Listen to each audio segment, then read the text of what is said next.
tu ni chu win ra kan chon hala win ra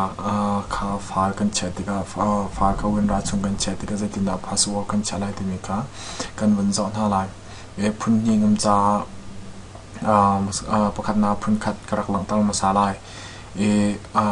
rian rang mi chu zatin da si ke chen na file ka win ra chung chat na du mi ka right click na to pyak lai ka zo ni te me he han thak te right click to pyak chu right click to pyak di no kan add to archives te mi he to pyak lai chu ko to pyak di no ka hen I mean jong khai du chen thlen than ko se man thak ke ko se chen hi ka zo ne hin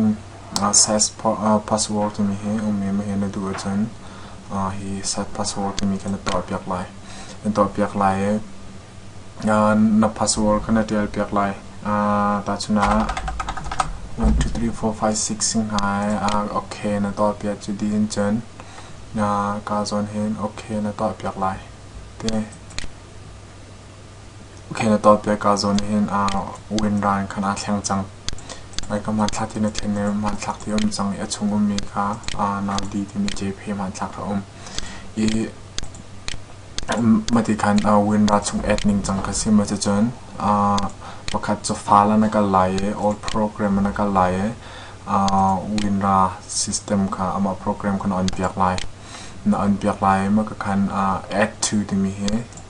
na click piak lai ka hen na du chin pan thak one day ka ka zon file ti mi na ka lai file hen nang ma man thak na du mi te ka na add pyak lai gd intern says password ni to pyak lai 1 2 3 4 5 6 makhan okay